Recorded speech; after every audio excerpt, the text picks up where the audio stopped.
Good morning or good afternoon now. My name is Chris Reed. I'm a health sciences librarian, and I'd also like to introduce my colleague to you this morning, Janet Rothney. Janet is also a health sciences librarian. She's going to be in the chat and managing any questions you have. So if you have questions throughout the presentation this morning, do put them in the questions section and she'll help you out there. So the topic of today's presentation is library and research essentials for graduate students. So we're going to be talking a bit about the basics of using the library and all its resources. And this is going to apply to not only graduate students, but also undergrads or other users of the library as well. So these are just really essential skills for everyone. Okay. Janet, could I just get an indication that you're hearing and seeing this, just because I can't hear or see anybody right now? Yeah, it sounds great, and we can see your slides. Okay, Thanks. perfect. Okay, so let's talk about what's being covered today. So we're going to do a guided tour of the library homepage and its search function. So if you're new to the University of Manitoba, you might be familiar with library searches, but this overview is just going to help you with the navigation piece of everything specific to us.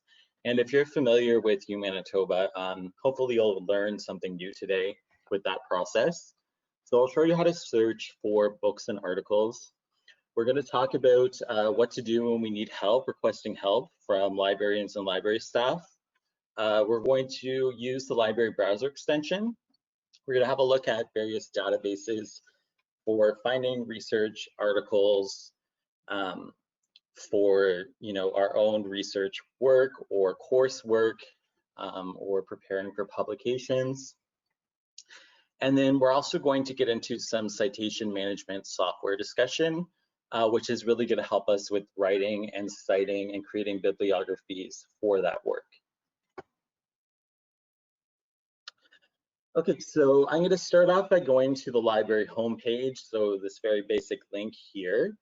But before I do that, I wanted to mention a little bit, many of you are probably going to be aware that access to the libraries is a bit different during COVID-19.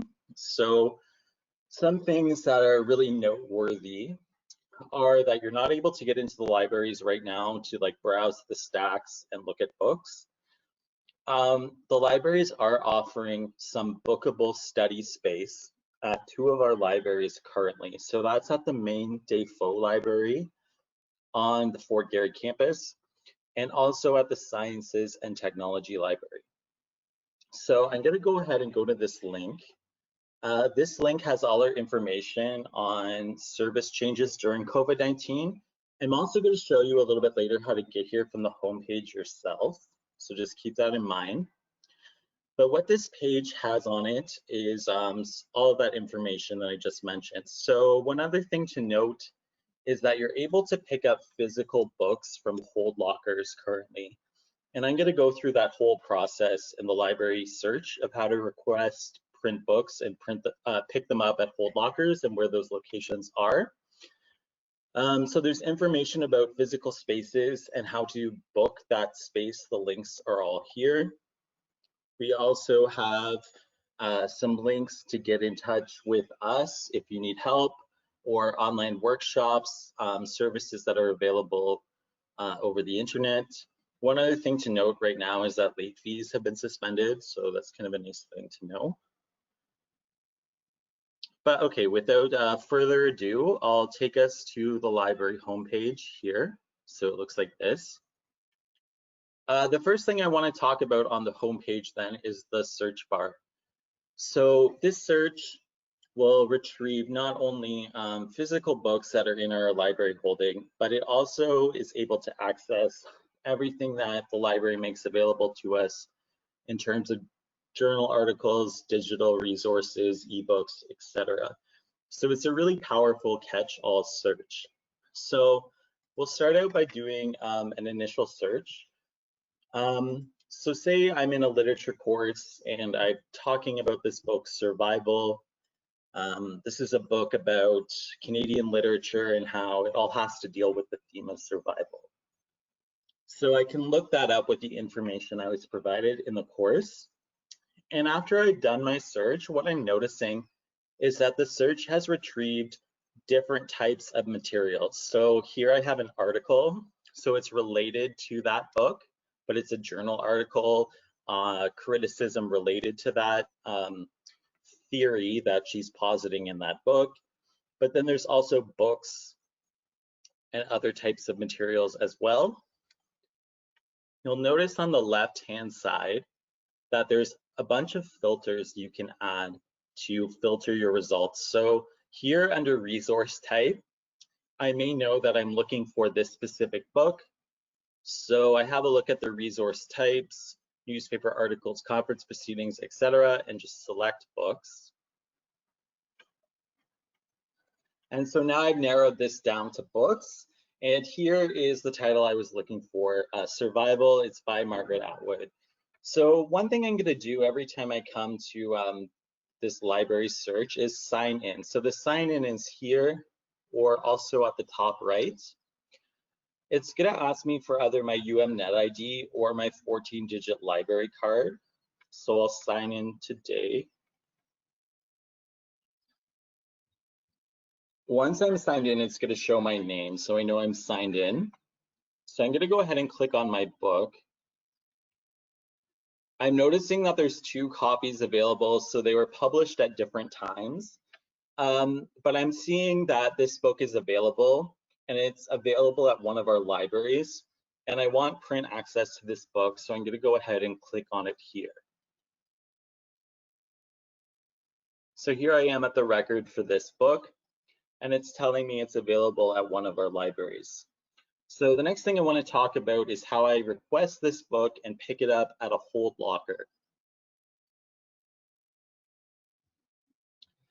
So we have these hold lockers for during COVID-19 so that you can pick up books in a locker. You bring your swipe access card and you swipe your card and you get access to your book. So right now there are 2 locations for hold lockers. At the Fort Garry campus, it's at the main library, the Defoe Library on the entrance foyer, and the times that the hold lockers are available are listed for you there. If you're a health sciences student, so if you're in medicine, nursing, dentistry, that sort of thing, health sciences students can get onto the Bannatyne campus and they can request their books be picked up. It's just, the hold locker there is just outside the health sciences library, which is on the 2nd floor of the Brody Center, and the times are available for you there. So we'll go back to my example in the search. And if I want to pick up this print book in a hold locker, what I'll do is click this request button. And then it's going to ask me for a pickup location. And it's one of these 2 hold lockers. And then since I'm logged in, I'll be able to send my request. So it will send me an email once this book is available for me to pick up. Okay, so I'm going to do another search. This time for a novel.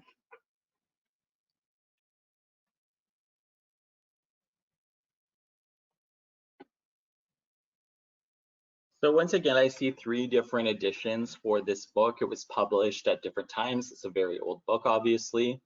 I'm interested in this newest edition, so I'm going to click it here. And it does mention it's a book, but keep in mind with some books that what it's referring to is an ebook. So this is available for me online, and I obviously won't request it to a hold locker. So I just wanted to kind of point this out about some books that are ebooks. It may ask me to sign in again to access it. And so here I am, and there's an option to get it as a PDF and download as well. Okay, so I'm going to do one more search on a topic.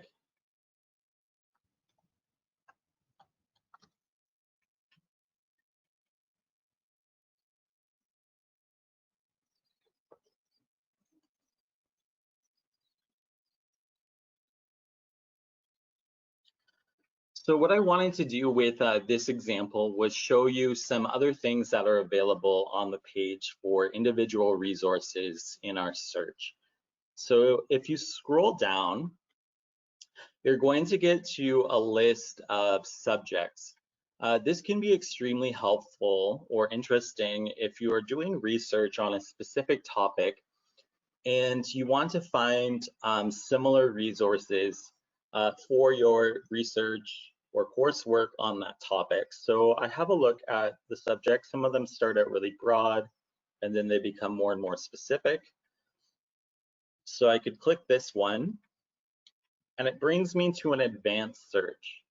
So we're going to be talking about the advanced search function in just a moment, but what it's doing is it's searching for books or resources on the subject of Indigenous peoples study and teaching social life and customs. So all of these books are on curriculum, they're on Indigenous peoples, they're on Indigenous ways of knowing, and these are going to be relevant resources that I can use in my research. So I talked a little bit about the advanced search. So here, this is great for combining more than one concept. And later today, we're going to be talking about combining concepts in searches when we get to the database section. But I just wanted to point out that it works in the library search as well. So I have on any field, this could also be author, title, subject. We did subject before. Indigenous ways of knowing. And then I have here an and, there's also or and a not. And Canada.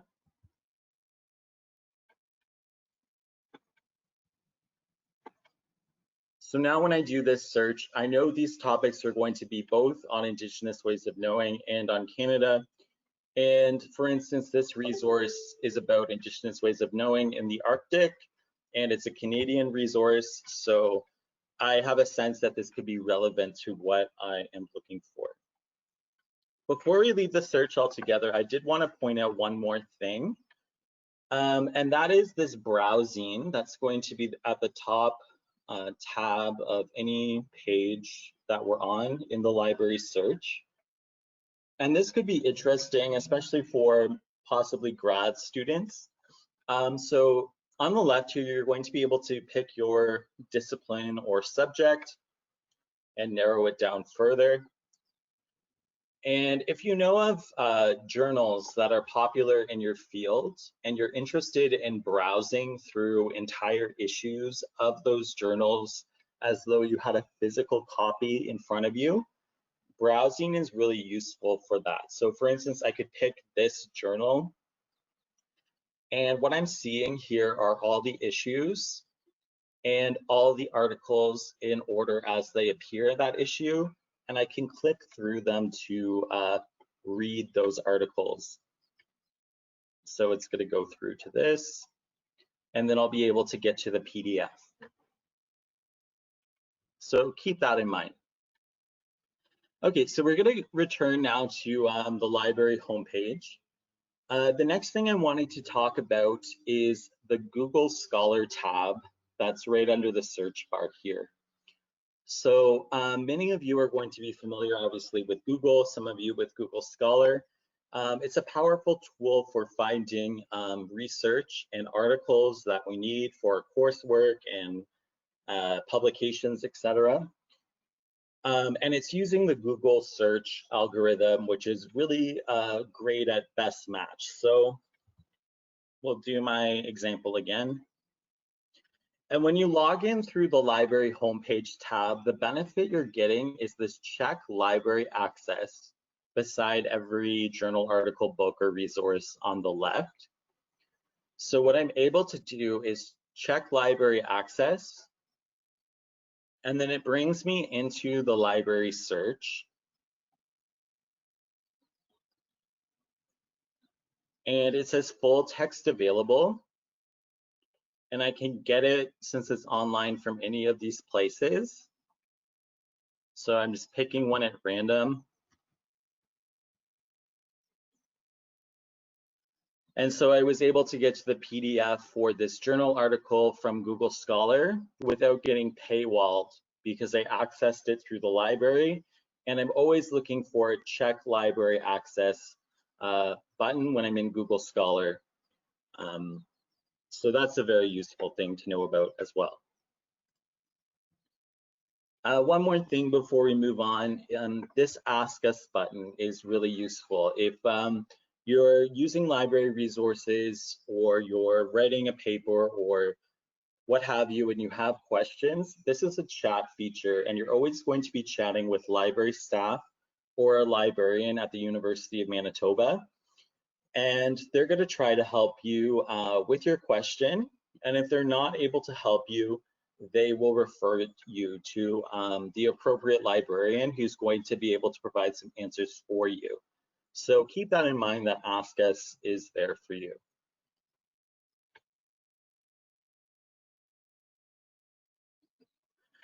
Okay, the next thing I wanted to talk about in my presentation is toolkits and subject guides.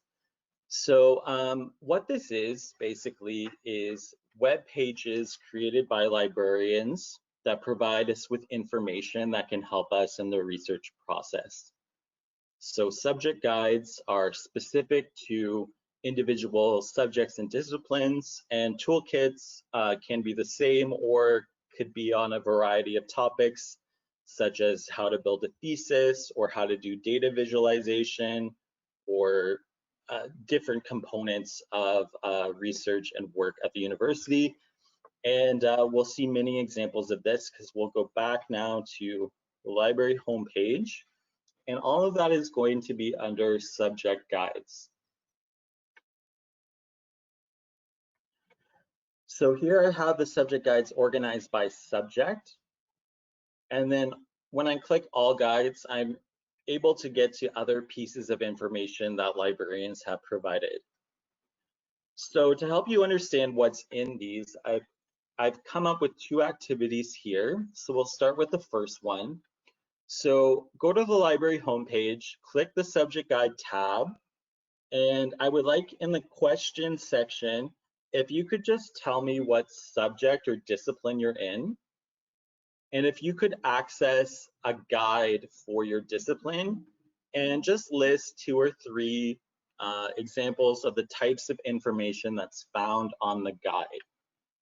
So keep in mind that some disciplines like anthropology will just have one guide for the entire discipline, whereas others will have many guides, but just try to find one that looks specific to your program of study and complete this exercise and let us know in the questions section.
Great, so I see that you're starting to do this. This is awesome. One of the examples, architecture guide, has stuff on city planning, environmental design.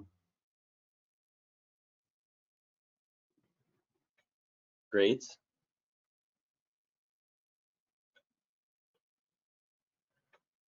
So what I'm going to do now is actually just show you an example of one of these. You know, if you didn't do this exercise yourself. So for example, I'll go to the sociology one down here. So some of the things that she's put on this subject guide include resources for sociology, citing and writing help, and tips on searching the library, like we were just covering. So if I click on the resources, she has a Finding Articles tab that I'm going to talk about today. And what she's listed here are key databases to look for when we're looking for journal articles. So she's telling us we should go to Sociological Abstracts, Google Scholar, and Sociology in Sage. And these are kind of best bets for finding research articles in our discipline. She's also listing other relevant databases and some of the key journals that are going to be relevant to us in our field. So keep in mind that if you go to your discipline's subject guide, you're going to be able to find these types of information, which can be useful to us in the research process.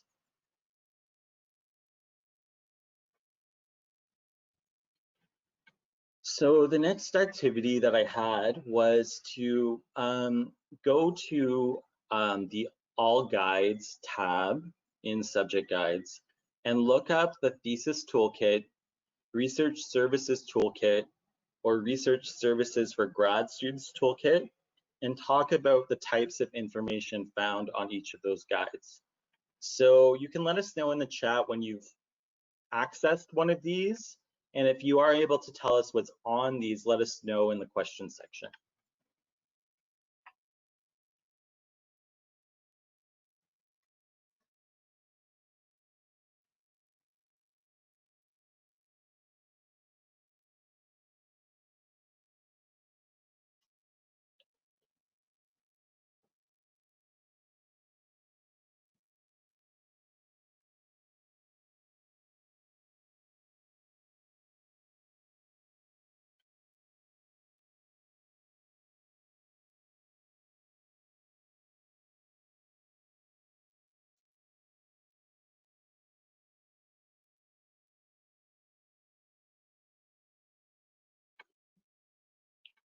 Great, so what I'm gonna do is show you just how I get at these toolkits. So if you go to Subject Guides and you go to All Guides, you'll be able to type into the search to get at these.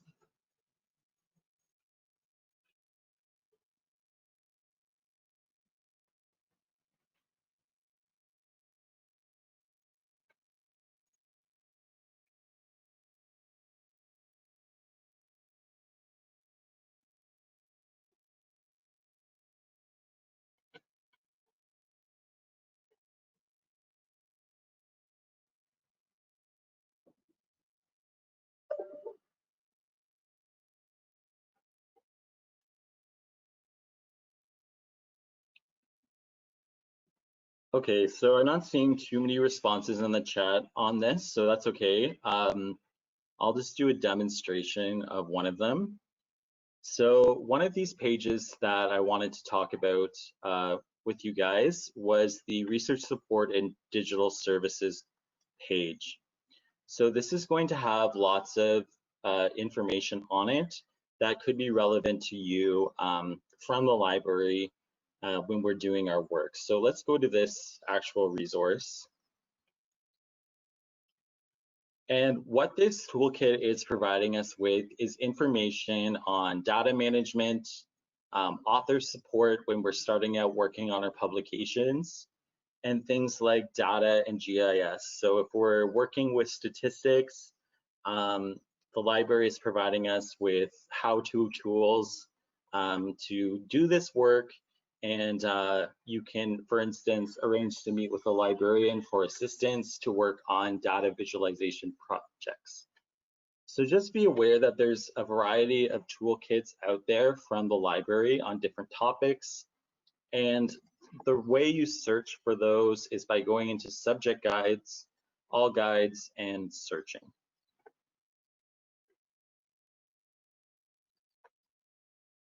Great, so I'm going to move on now, and we're going to talk about some of the major databases for finding research articles. So you may be familiar with some of these or all of them, and you may be familiar with the topic of databases, but hopefully I can talk about a few tips and tricks today. So today I think I'm going to demo just the first three of these. So Scopus, EBSCOhost, and Pubmed. This Ovid is obviously another big one in the health sciences. But for today, we'll start out with Scopus. So from the library homepage, I'm going to go into databases A through Z. And I can either find Scopus under S, or I can just type it in the search.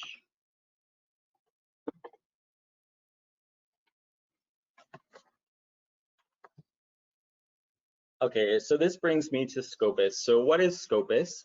Scopus is a very large database in the science field. So it's the largest database in the world. It contains articles that are highly relevant to the STEM field. So if you're in science, engineering, math, etc., finding articles using Scopus can be very powerful, as Scopus has access to nearly every article that's out there. So what's in Scopus is not necessarily full text PDF articles that we can download, but we are getting the titles of tons of articles that are out there, as well as the abstracts, and then we'll be able to get access to them from the library. So this will be a lot easier to understand if I just do a demo. So say I'm interested in writing a paper on robot science. I did a keyword search. It's searching the title or abstract or keywords with those words robot science. And this is what my results look like. So it's similar to the library search we were looking at before. You can see that with robot in science as keywords, I came up with 21,207 results. So that's quite a lot. So what you want to be thinking about is how you can narrow down your results, and also how you can get at more specific results that are relevant to your research. So here are some ways of how we can go about doing that in Scopus. So on the left-hand side, again, there is filters, just like in the library search. So I can see if I limit this search just to articles written in 2020, I'm narrowing my search to 1,900 articles. So perhaps I select that one. Scrolling down further, I can see I can limit it to subject area. So I'm just interested in articles in the field of engineering. I can also do document type, so I could say I want it to only be journal articles, etc. And then I'm going to click limit to. So I'm limiting my results to all of these selections that I've just made. So we've gone from 20,000 articles to 356 articles. So that's already narrowed this down quite a bit. And in a little bit, we're going to be talking about how to narrow this further. But for now, let's have a look at some of the results. So say, for instance, I'm interested in this article here. I'll click on it. And just like in Google Scholar, we're always looking for the check access button. So on this page, I get the title, I get the authors, and I get the abstract for this paper. But to actually get at this paper, I'll want to click check access from the library. Some other things to note in Scopus, all the authors of this paper are going to have their own page.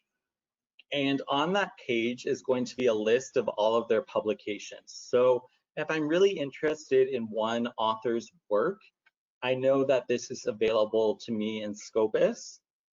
Another great thing about looking for articles in Scopus is the works cited references links at the bottom of this page.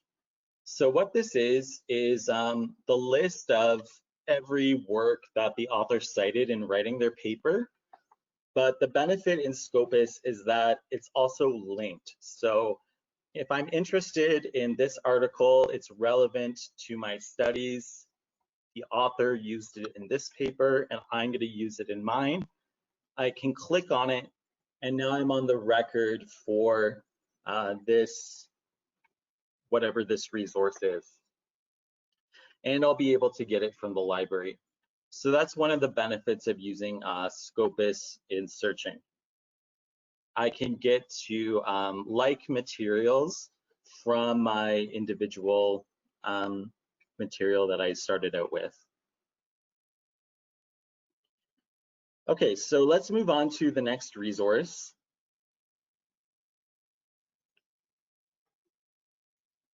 And that's going to be Pubmed.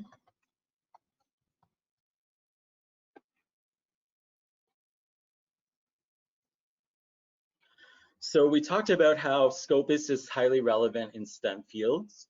Pubmed is going to be a very powerful search tool for you if you're in a program in the health sciences. So of course, what Pubmed is a free resource that's made available from the United States government, so National Library of Medicine. And a lot like Scopus, what Pubmed has in it is the title and abstracts for nearly every paper that's out there in the health sciences. So I'm able to get to the titles and abstracts using their search, which is again a keyword search. And then I'm able to check access for things that are at the library. So let's do an example. If I type in heart attack, I get to my results. I can see it's sorting them by best match. So PubMed has an algorithm, and it's kind of like Google. It's coming up with what it thinks is the most relevant articles based on my search. And I can see I have a very high number of results again. So I want to think about narrowing that down so it's easier to sift through the results. So once again, I have filters that are on the left. There's for publication year, I can scroll this here. I can also go down to publications within the last 10 years, and it's going to do that scrolling for me. I can also select article types, and this might be important in health sciences. Systematic reviews are going to show results of something in many studies, and randomized control trials are going to be individual studies showing one result. So I might want to think about where I'm getting my information and what types of information sources I'm using. One other thing I want to talk about with Pubmed, maybe I'll go back actually and show you the Czech library access. So it's going to be here. I have my article, my authors, my abstract for this paper. And if I want to get it from the library, I'm clicking check access. It's bringing me to a library page, and the PDF button is right there. One other thing from the Pubmed homepage that is great is this mesh database link. So you may be familiar if you're in the health sciences with mesh, but I'll just explain what this is. It's medical subject headings. So at the National Library in the United States, librarians go through all the health sciences articles, and they give them tags, and these tags make it easier to search for them. So in the health sciences, we know that there's many different ways to refer to the same thing. So there's scientific terms, there's terms in anatomy, there's different ways in the English language of saying the same thing. So what Mesh has gone and done is made one single term to describe each concept, and then it's gone and tagged articles with these concepts, so it's easier for us to search for them. So let's do a demo of this. So I'm searching in Mesh for the Mesh term for heart attack. Heart attack isn't very scientific or medical, and myocardial infarction is, and this is the Mesh term for heart attacks. So I can very simply add this to search, and now I can search PubMed for every single article in PubMed that's been tagged by librarians with the proper subject heading for heart attack. So that's a very good search. Another thing I can do here, if I'm interested in heart attacks and say drugs, I can select that there. and then I can add it to my search and then do a search. And I know I'm looking now at all articles that have to do with heart attacks and drug therapy in Pubmed. I could also then add keywords to narrow it down further, which we're going to talk about in a few moments. And I can do my regular filtering of having recent articles, certain types of information, etc. So this can be very useful, especially in grad programs, as we're looking at very specific types of information for our projects. Okay, so next we're going to move on to EBSCOhost.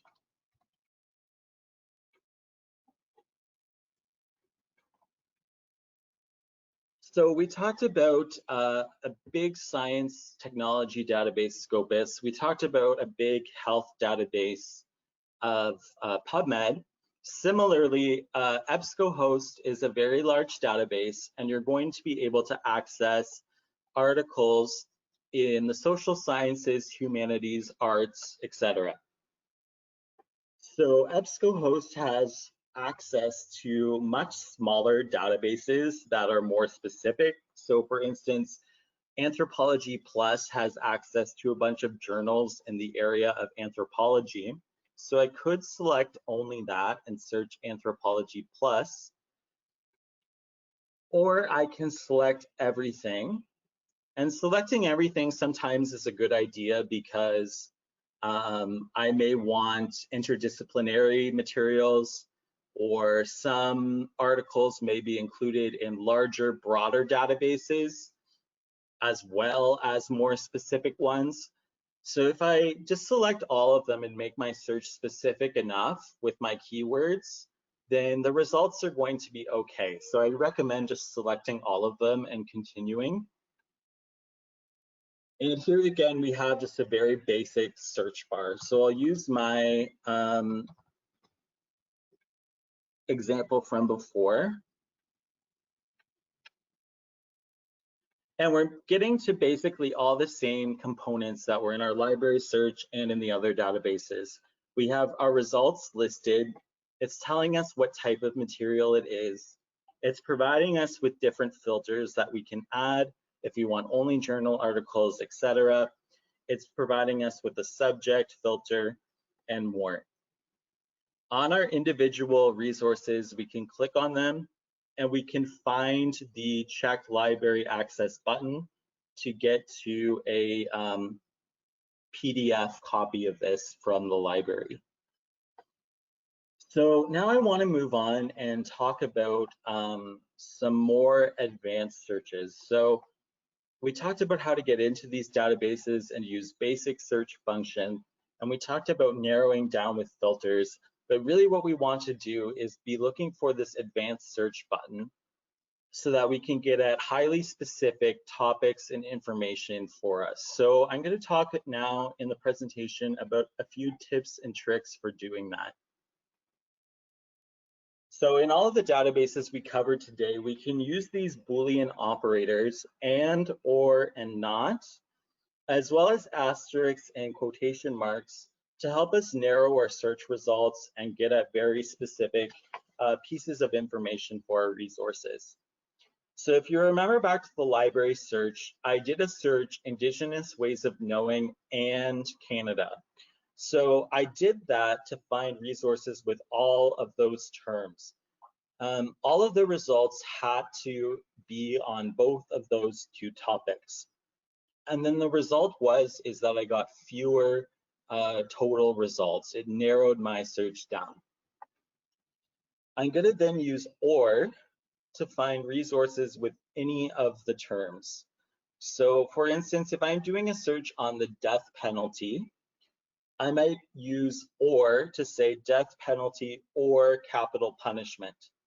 So capital punishment is another acceptable term to refer to the death penalty. So I'm using OR to broaden my search. It's going to make the results list longer, as it's going to collect more articles that have to deal with either of those topics. Next up is using the word not in our advanced searches. So not is used to exclude things. We're interested in a topic, but perhaps not one aspect of that topic. So I could be doing a search on sex education. So I'm interested in sex education, but I'm not interested in abstinence-only options. So I could search sex education, not abstinence only. Nots are a little bit tricky to use, so a word of caution here. You could be excluding keywords unintentionally. You know, if that word abstinence appears in that paper, even if that paper isn't about abstinence-only methods, the search could exclude that paper entirely, so that could be an issue. There could be an issue in the order that you put not into your search, and it could screw up something there. So just a word of caution about using that one. It can take a little while to get a hang of. Okay, but the next two, more straightforward. Asterisks are used to truncate a word. So in my example here, I put an asterisk after the word child. So in my search, it's going to do a search for every article with the word child in it, but then every word that comes after child. So for instance, children. So if I put child star, I'm getting all the articles on child and all the articles on children, and that will result in a larger number of papers that I get. And finally, quotation marks. So this is for phrase searching. So if I have a set of keywords, I want to put quotations around them to show the search engine that these things are together. So for instance, I talked about capital punishment. I may want to put quotations around capital punishment so that the search engine doesn't think that it needs to search for capital individually and punishment articles individually. If I put quotations around that concept or phrase, it's going to search for that phrase exactly as I've typed it in. So in the advanced search of EBSCOhost,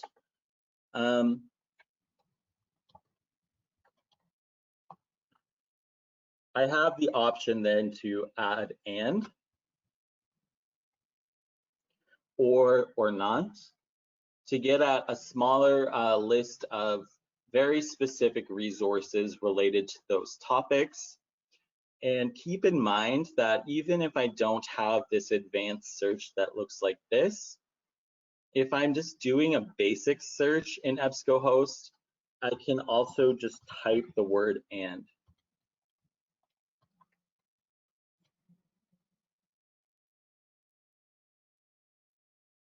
And then I'll be able to get to my specific results.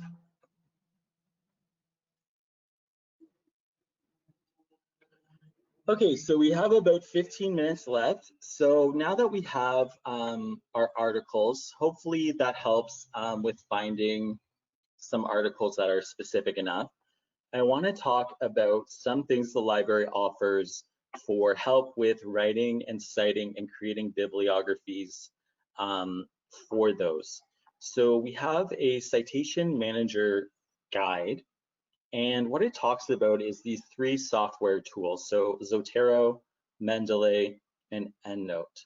So just off the bat, noting that Zotero and Mendeley are pretty much free except for advanced options, and that EndNote has a subscription cost if you're interested in using it. So let me go here to the Citation Manager Guide. I can also search for this in the toolkits from the home page to get here, by the way. But it's going to have a comparison of EndNote, Zotero, and Mendeley based on costs, like I was just talking about, and some of the other features that are available. So keep that in mind, that that information is available for you there. So I thought it would be easiest today if I just did a demonstration of one of these Mendeley, and you can see how it works and if it interests you in using it for your papers. If you know Mendeley, you know a lot about Zotero, and you know a good amount about EndNote. These two are very similar, and they all do similar functions, so keep that in mind as well. Okay, so after you go to that citation manager page, you're going to be asked to download the Mendeley desktop. And that looks like this.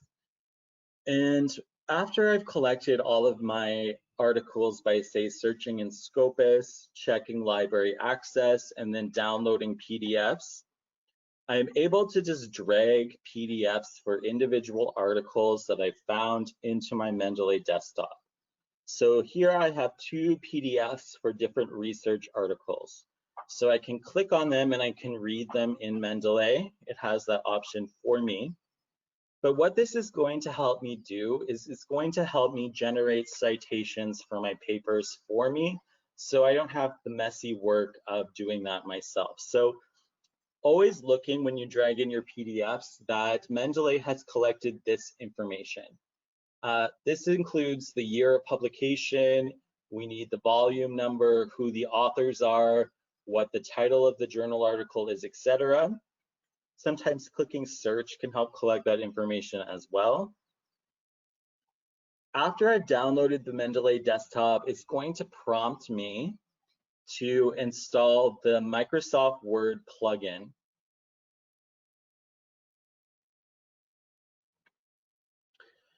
And once I've installed the Mendeley Microsoft Word plugin, it's in the references section here. So I'm going to just demonstrate how this works. So here I am in my research paper.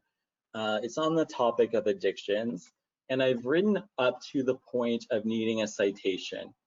So there's evidence that points to addictions doing something. And so I go to my references and I go insert a citation. And my professor has asked me to write this paper in APA style. Mendeley will also have like Vancouver style or MLA or other citation styles you might be asked to write in. But I'm going to go with APA for this example today. And then I'm going to insert my citation by searching for the name or author of my article that I'm citing from. Then I can simply click that. If I got that piece of information from 2 or more articles, I could search for another citation. But for this example, I'll just say that it's 1. And then it's inserted this citation for me in APA style without me having to do the work. So then I can continue on and write another sentence and then just insert other references as I need them. Once I get to the end of my paper, then I can, in APA style, we're asked to write references. In other styles, that may be works cited, for instance. But then I can just go to references and click insert bibliography. And it's generated a bibliography for me in APA style. So this does a lot of the work for me. It has all the components, and these citations happen to be more or less correct. Keep in mind, I may be wanting to check these against a guide on APA 7 style. Mendeley might make mistakes, or in Mendeley, I might have gotten incomplete information, and so that the citations may not have been generated completely. So keep in mind that you want to be checking these citations before you hand in your work. There is a bit more to Mendeley. We have 10 minutes left. I just wanted to show one other component that might be useful to you. Sometimes you may not be getting all of this useful information that's needed to cite a paper. So I'm going to show you a more foolproof way of doing that. So when I'm in Pubmed, for instance, this is going to libkey me. I'll just go back to the library search actually for this example.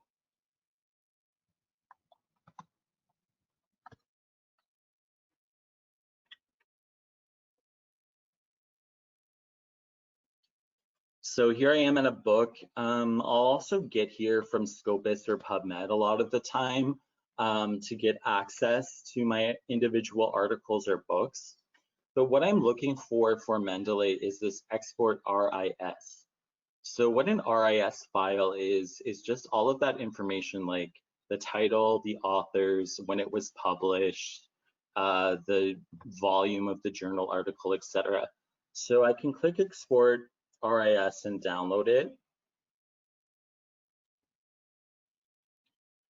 And then I can go back to my Mendeley desktop, open up my downloads, and then just drag it into Mendeley. If I had this open better. And then what it's going to do is pull in that information for me from the RIS file. And then later I can attach the PDF if I've downloaded it, if I want to. But at this stage, with just the RIS file, all of the information is in Mendeley for me to use that article in Microsoft Word. So keep that in mind about RIS files and citation managers. RIS files have all of the information to make your citations happen if you don't have some of that information.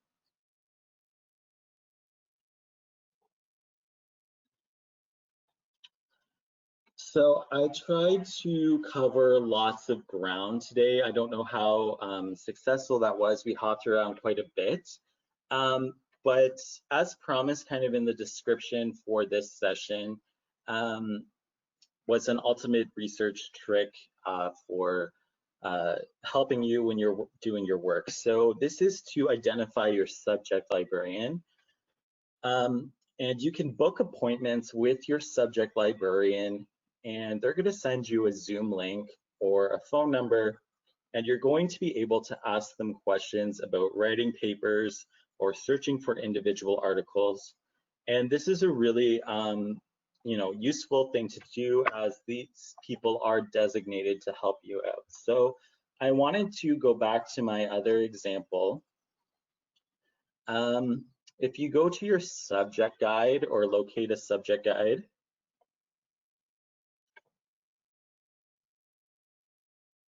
it will often list the name of the librarian and give you information on how to contact that librarian.